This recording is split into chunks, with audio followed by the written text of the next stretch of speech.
7 মাসের অন্তঃসত্ত্বা, কিন্তু আমার স্বামী আমাকে একা রুমে রেখে অন্য রুমে আরেকজনের সাথে আনন্দে মশগুল। আবিদ প্রতি রাতে আমাকে ঘুম পাড়িয়ে রেখে কখন যে উঠে চলে যেত টেরই পেতাম না। সন্দেহ হওয়াতে আজকে না ঘুমিয়ে সজাগ ছিলাম, কেন এমন করছে তা জানার জন্য। অনেক কষ্টে উঠে ওই রুমে গিয়ে নক দিলাম আবিদ কী করছে দেখার জন্য, কিন্তু খুলল না। আমি আবারও নক দিয়ে বললাম, জাবিদ, আমি বুঝতে পারছি তুমি আমাকে ঠকাচ্ছ। আমি খুকু, আবিদকে ভালোবেসে বিয়ে করেছি। আবিদের এক কথায় গড় ছেড়ে ওর হাত ধরে বেরিয়ে গিয়েছিলাম। পালিয়ে বিয়ে করাতে আমার পরিবার বা আবিদের পরিবারের কেউই মেনে নেয়নি। আবিদের মুখের দিকে তাকিয়ে আমি সব কষ্ট সহ্য করেছি, কখনো কোনো অভিযোগ করিনি। বিয়ের 1 বছরের মধ্যে আমি কনসিভ করেছিলাম। যেদিন জানলাম আমি প্রেগনেন্ট সেদিন মার কথা খুব বেশি মনে পড়ছিল, তাই মাকে খবরটা দিব ভেবে ফোন দিয়েছিলাম। মা ফোন ধরে বলল, কে? আমার কণ্ঠ শুনে মা বুঝতে পেরেছিল যে আমি ফোন দিয়েছি, তাই মা বলল, কি চাই? সবটা শেষ করে এখন আবার কেন কল দিলাম? আমি চুপ করেছিলাম, কারণ কিছু বলার ভাষা আমার ছিল না। আমি কিছু বলার আগেই মা কলটা কেটে দিল। আমি আবিদকে জড়িয়ে ধরে কেঁদে দিলাম। আবিদও আমাকে জড়িয়ে ধরেই বলল, চিন্তা নেই, আমি তো আছি, সবটা ঠিক করে দিব। প্রতি মাসে ডাক্তারের কাছে নিয়ে যেত চেকআপের জন্য, কিন্তু এই 1 মাস হলো আবিদের আচরণ কেমন যেন বদলে গেছে। আগের মতো আমার খেয়াল রাখে না, বাসায় দেরি করে আসে, কিছু জিজ্ঞেস করলে রাগ করে। তারপরেও সব মানিয়ে চলছিলাম। আবিদ দরজাটা খুলো, অনেকবার ডাকার পর আবিদ দরজাটা খুলে দিল। আমি ভিতরে ঢুকে যেন আমার মাথায় আকাশ ভেঙে পড়ল, কারণ আবিদ আরেকজনকে নিয়ে রুমে ছিল। আবিদ যার সাথে ছিল সে আর অন্য কেউ না, আমার বান্ধবী নিশার।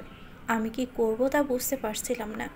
এতদিন যার সাথে সংসার করেছি তাকে বিশ্বাস করব, নাকি আমার বান্ধবীকে, না আমার চোখকে?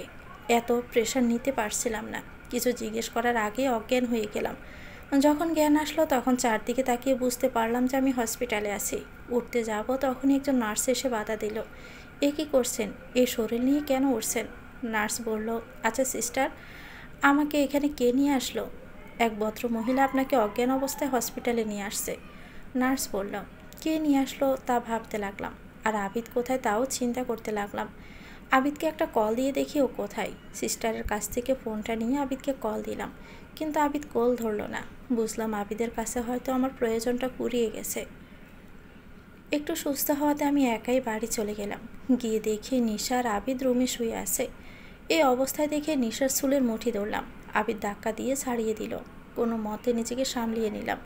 আবিদ, আমার সাথে তুমি কেন এমন করছো? বলো আমাকে সত্যিটা। কি সত্যিটা শুনতে চাও? আচ্ছা, তাহলে শোনো।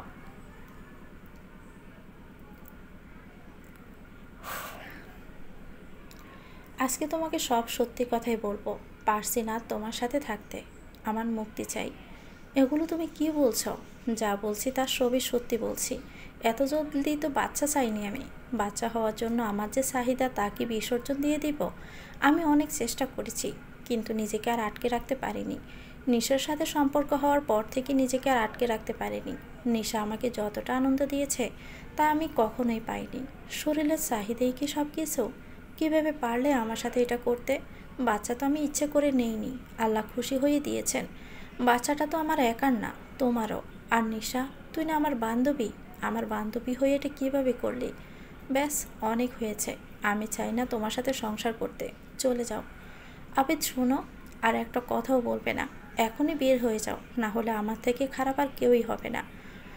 আবিদের এমন হিংস্র মনোভাব দেখে আমি খুবই ভয় পেয়ে গিয়েছিলাম। আর কিছু না বলে কষ্ট ভরা জীবন নিয়ে বেরিয়ে আসলাম। যেদিন বাড়ি থেকে বেরিয়েছিলাম ওই দিন আবিদ ছিল পাশে, আর আজকে আমার পাশে অনাগত সন্তান ছাড়া আর কেউ নেই। আবিদ এমনটা করবে আমি কখনোই বুঝতে পারিনি। ভালোবাসার মানুষের থেকে কষ্ট পেলে বাঁচার ইচ্ছাটাই মরে যায়। কোথায় যাব আমি, কি করব কিছু বুঝতে পারছিলাম না। মা বাবার কাছে যাওয়ারও কোনো পথ নেই। এত রাতে কোথায় যাব ভাবতে ভাবতে মনে পড়লো এক দূর সম্পর্কের ভাবির কথা। তার বাসায় গিয়ে দেখি দরজায় তালা। একজনকে জিজ্ঞেস করার পর বলল যে কালকে সকালে আসবে। ক্লান্ত শরীর থাকার কারণে দরজার সামনে বসে রইলাম। পরদিন সকালে কারো ডাকে আমার ঘুম ভাঙল। চোখ খুলে দেখি ভাবি আসছে। আমার হাত ধরে উঠালো। আমি ভাবিকে জড়িয়ে ধরে চিৎকার করে কাঁদতে লাগলাম। ভাবিকে আমি সব খুলে বললাম। আমার কথা শুনে ভাবি অবাক হলো না, কারণ ভাবি নাকি আগে থেকে জানতো যে আবিদের সাথে নিশার সম্পর্ক আছে। তোমাকে আগে বলিনি, কারণ ভেবেছিলাম হয়তো বাচ্চাটা হয়ে গেলে সব কিছু ঠিক হয়ে যাবে। তারপরেও দেখো, কথা বলি ঠিক হয় কি না। এখন কিছু খেয়ে নাও। ভাবি বলল, আমার জন্য ভাবি নাস্তা বানালেন। কিছু খেতে ইচ্ছে করছিল না। আবিদের কথাগুলো বারবার মনে পড়ছিল। ভাবি বলল যে যদি তুমি ঠিকমতো খাওয়া দাওয়া না করো তাহলে তো তোমার বাচ্চার ক্ষতি হয়ে যাবে। বাচ্চার কথা ভেবে নিজেকে ভালো রাখো। 7 দিন পর আমি আর ভাবি আবিদের অফিসে গেলাম, কিন্তু গিয়ে শুনি যে আবিদ অনেক দিন পর্যন্ত অফিসে আসেনি। তারপর বাসায় গেলাম, ওখানেও গিয়ে দেখি দরজায় তালা দেওয়া। পাশের বাসার ভাবিকে জিজ্ঞেস করলাম, সে বলল যে আবিদ 3 দিন আগে বাসা ছেড়ে চলে গেছে। কোথায় গিয়েছে তা কেউই জানে না। এবার আমি আবিদকে কোথায় খুঁজবো তাই ভেবে পাচ্ছিলাম না। আবিদের যত বন্ধু ছিল তাদেরকে জিজ্ঞেস করলাম, তারা জানালো যে কেউ জানে না আবিদ কোথায় গিয়েছে। অনেক খোঁজ করলাম, কিন্তু আবিদের কোনোই খবর পেলাম না। প্রায় 14 দিন হয়ে গেল আবিদের কোনো খোঁজ খবর নেই। তাই চিন্তা করলাম যে ভাবির বাসায় আর কতদিন থাকবো, তাই চলে যেতে চাইছিলাম। কিন্তু আমার এই অবস্থায় ভাবি কোথাও যেতে দিল না। কিন্তু ভাবি এভাবে আপনাদের উপর বসে বসে খেলে তো আপনাদের খরচা হবে।